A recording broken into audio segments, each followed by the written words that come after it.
Hello everyone, welcome back to my English learning YouTube channel crack English with BC और मैं आपका English language trainer Briju Chauhan.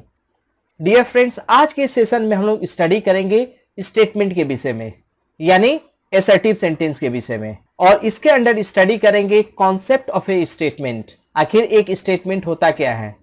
उसके बाद देखेंगे टाइप्स ऑफ स्टेटमेंट्स, आखिर स्टेटमेंट सेंटेंसेस कितने टाइप्स के होते हैं। उसके बाद देखेंगे हम लोग स्ट्रक्चर्स ऑफ स्टेटमेंट्स, आखिर स्टेटमेंट सेंटेंस के कौन कौन से स्ट्रक्चर होते हैं जिन्हें इंग्लिश लैंग्वेज में यूज किया जाता है। और सेशन के सबसे लास्ट में देखेंगे special notes about statement sentences. तो चलिए आज का सेशन शुरू करते हैं। The concept of a statement और असर्टिव सेंटेंस। आखिर एक स्टेटमेंट यानी असर्टिव सेंटेंस होता क्या है। A statement is a sentence which is used to state something in an affirmative or negative way. एक स्टेटमेंट एक सेंटेंस होता है जिसका प्रयोग हम लोग किसी भी चीज को अफर्मेटिव या नेगेटिव तरीके से बताने के लिए करते हैं। अफर्मेटिव कहने का मतलब है किसी चीज को हाँ यानी पॉजिटिव तरीके से, और नेगेटिव का मतलब है ना यानी नेगेशन के लिए इसका यूज किया जाता है। चलिए इसके एग्जांपल्स देखते हैं। वह एक टीचर है, शी इज अ टीचर। तो हम लोग देखिए यहाँ पे बता रहे हैं कि वह क्या है, यानी हम लोग उसके विषय में एक पॉजिटिव इंफॉर्मेशन दे रहे हैं कि वह एक टीचर है, इसलिए यह स्टेटमेंट जो है एक अफर्मेटिव स्टेटमेंट है। अब दूसरे एग्जाम्पल को देखते हैं। वह टीचर नहीं है, she is not a teacher. तो देखिए यहाँ पे हम लोग उसके विषय में बता रहे हैं, लेकिन हम लोग उसके विषय में निगेटिव इंफॉर्मेशन दे रहे हैं कि वह टीचर नहीं है, इसलिए यह एक निगेटिव सेंटेंस है।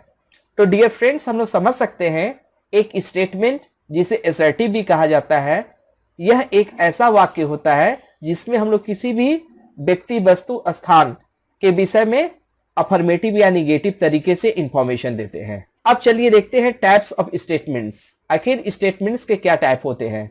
नंबर 1 अफर्मेटिव स्टेटमेंट सेंटेंस और नंबर 2 निगेटिव स्टेटमेंट सेंटेंस।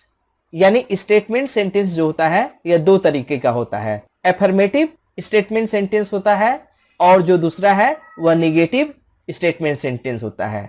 तो चलिए नंबर 1 देखते हैं, अफर्मेटिव स्टेटमेंट सेंटेंस। आखिर अफर्मेटिव स्टेटमेंट सेंटेंस होता क्या है। A statement which expresses something in an affirmative way is called an affirmative statement. एक अफर्मेटिव स्टेटमेंट सेंटेंस वह होता है जो किसी भी चीज को अफर्मेटिव तरीके से एक्सप्रेस करता है। चलिए इसके एग्जाम्पल को देखते हैं। वह समस्या का समाधान कर सकती है, she can solve the problem. देखिए इस सेंटेंस में हम लोग उसके विषय में एक अफर्मेटिव इंफॉर्मेशन दे रहे हैं, यानी वह समस्या का हल कर सकती है। तो इस तरह हम लोग देख सकते हैं अफर्मेटिव सेंटेंस में हम लोग किसी चीज को हाँ में बोलते हैं। अब इसके बाद हम लोग इसके स्ट्रक्चर्स को देखते हैं, स्ट्रक्चर्स ऑफ स्टेटमेंट्स। इसके स्ट्रक्चर को हम लोग दो तरीके से स्टडी कर सकते हैं, with a helping verb, helping verb के साथ, और विदाउट अ हेल्पिंग वर्ब यानी बिना हेल्पिंग वर्ब के। तो चलिए हम लोग पहले स्ट्रक्चर को देखते हैं, विद अ हेल्पिंग वर्ब। और इसका स्ट्रक्चर होता है subject, helping verb, main verb, object और कॉम्प्लीमेंट यानी अदर वर्ड्स। अब चलिए इसके एग्जाम्पल को देखते हैं। वे लोग भारत का समर्थन कर रहे हैं, दे आर सपोर्टिंग इंडिया। तो इस सेंटेंस में हम लोग देख सकते हैं कि इंफॉर्मेशन अफर्मेटिव में है क्योंकि वे लोग भारत का समर्थन कर रहे हैं, और इस सेंटेंस में कोई निगेटिव वर्ड यानी नॉट नहीं है, इसलिए यह एक अफर्मेटिव स्टेटमेंट सेंटेंस है और जिसमें एक हेल्पिंग वर्ब है। अब दूसरे एग्जांपल को देखते हैं। मैनेजर ने आज समस्या का हल कर दिया है, the manager has solved the problem today. और इस सेंटेंस में भी देखिए हमारे पास हेल्पिंग वर्ब है हैज, और इसमें भी कोई निगेटिव वर्ड नहीं है, इसलिए यह भी एक अफर्मेटिव सेंटेंस है। अब चलिए एक ऐसे स्ट्रक्चर को देखते हैं जिसमें हेल्पिंग वर्ब नहीं होगा, यानी विदाउट हेल्पिंग वर्ब। इसका स्ट्रक्चर होगा सब्जेक्ट, मेन वर्ब, ऑब्जेक्ट या कॉम्प्लीमेंट। चलिए इस एग्जांपल से देखते हैं। शिक्षक ने आज हमें अंग्रेजी पढ़ाया, the teacher taught us English today. तो इस सेंटेंस को ध्यान से देखिए, इसमें भी कोई निगेटिव वर्ड नहीं है, इसलिए एक अफर्मेटिव सेंटेंस है। लेकिन इस सेंटेंस में हेल्पिंग वर्ब ना होकर डायरेक्टली मेन वर्ब टॉट है, तो यह सेंटेंस बिना एक हेल्पिंग वर्ब के है, यानी यह स्टेटमेंट बिना एक हेल्पिंग वर्ब के है। चलिए एक एग्जाम्पल और देखते हैं। राज प्रतिदिन क्रिकेट खेलता है। राज प्लेज क्रिकेट डेली। यहाँ पे भी देखिए सब्जेक्ट राज है, राज के बाद कोई हेल्पिंग वर्ब नहीं है, बल्कि डायरेक्टली एक मेन वर्ब प्लेस दे दिया गया है। और यह सेंटेंस भी एफर्मेटिव है क्योंकि इसमें कोई निगेटिव वर्ड नहीं है। अब चलिए इससे रिलेटेड लास्ट एग्जाम्पल को देखते हैं। वे हर सप्ताह पार्क को साफ करते हैं। They clean the park every week. और यहां पर भी देखिए कोई निगेटिव वर्ड नहीं है, इसलिए यह एक एफर्मेटिव स्टेटमेंट सेंटेंस है और इसमें भी सब्जेक्ट दे के बाद डायरेक्टली मेन वर्ब क्लीन का यूज किया गया है, यानी इसमें भी हेल्पिंग वर्ब नहीं है। तो इस तरह से हम लोग देख सकते हैं एफर्मेटिव स्टेटमेंट सेंटेंस यानी असर्टिव सेंटेंस दो तरीके से बनाए जा सकते हैं। पहला हेल्पिंग वर्ब के साथ और दूसरा बिना हेल्पिंग वर्ब के। अब इसके बाद देखते हैं negative statement sentence. A statement which expresses something in a negative way is called a negative statement. Negative statement sentence वह सेंटेंस होता है जो किसी भी बात को निगेटिव तरीके से एक्सप्रेस करता है, यानी इसमें निगेशन होता है, नॉट होता है, यानी किसी बात को स्वीकार नहीं की जाती है। चलिए इसके विषय में एक छोटा सा नोट्स देख लेते हैं। The words like no, not, never, none, nor etcetera are use to make a negative statement. कुछ शब्द हैं जैसे नो, नॉट, नेवर, नन और नॉर, जिनका प्रयोग करके हम लोग किसी भी एफर्मेटिव सेंटेंस को निगेटिव में बदलते हैं।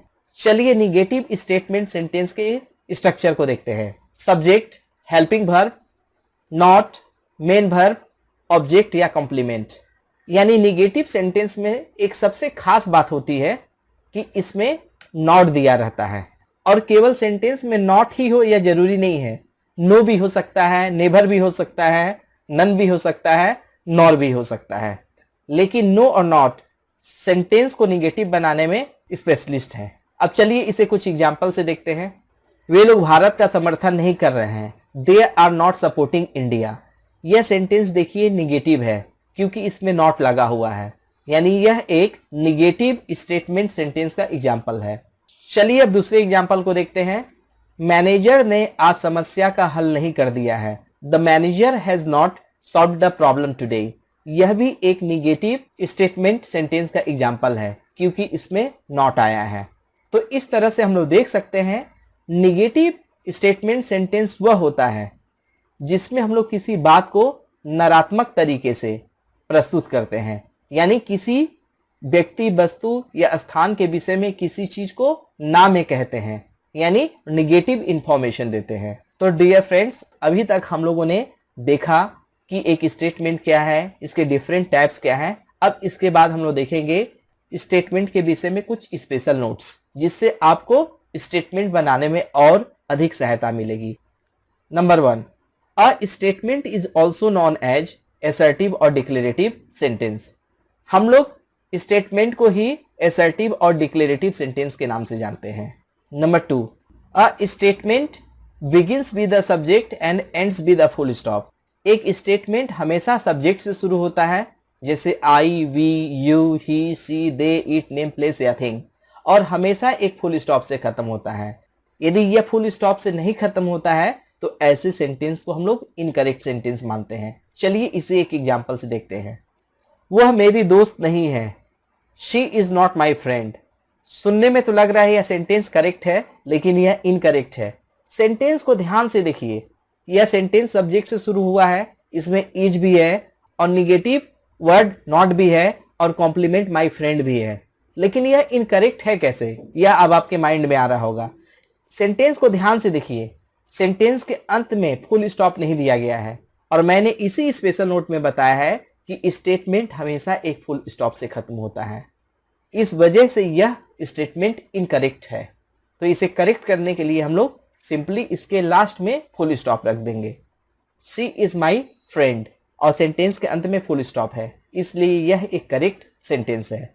डियर फ्रेंड्स, आज के सेशन में बस इतना ही। आज के सेशन में हम लोगों ने स्टडी किया स्टेटमेंट है क्या, इसके टाइप्स क्या होते हैं और इसे बनाते कैसे हैं, और इसके स्ट्रक्चर्स क्या होते हैं, और इनके विषय में हम लोगों ने कुछ स्पेशल नोट्स देखे।